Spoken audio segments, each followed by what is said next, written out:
After signing the Nagoya Fighting Eagles last June, ngayon ay nasa Japan na si Francis Lopez bilang pagsisimula ng kanyang professional career after UP. Pinili ni Francis na maglaro na ng pro dahil na rin siguro sa hindi ang offer or once in a lifetime para sa kanya.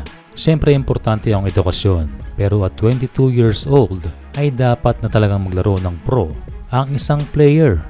Dahil ang basketball naman ay hindi naman panghabang buhay at kung tutuusin ay short term lamang yan dahil pwede ka nang magretiro o maretiro sa pagdating mo ng edad ng 35. Kaya in a way good move para kay Francis dahil mamamaximize niya ang kanyang career and also starting sa isang high paying na liga.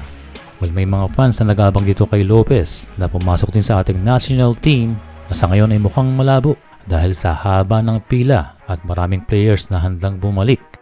And depende na lamang kung kailangan ng kanyang posisyon.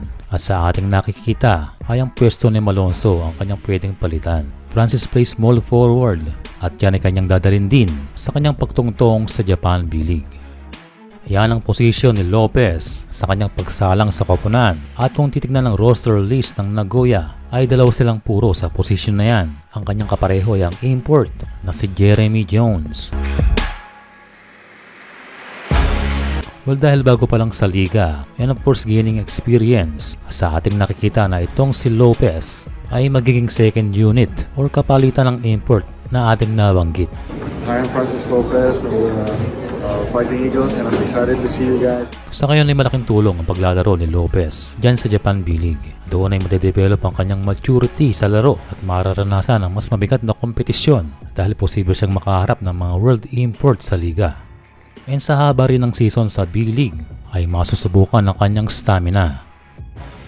Pangalawa ay magkakaroon siya ng exposure. Well, doon ay showcase ni Francis Lopez ang kanyang talento na hindi niya naipakita noon dahil sa problema sa papeles sa pagpunta sa Amerika. Still hindi pa rin imposible na mayroong mga scouts na nakaantabay sa liga. Kaya kung gagalingan ni Francis ay posibleng maraming opportunity na pumasok.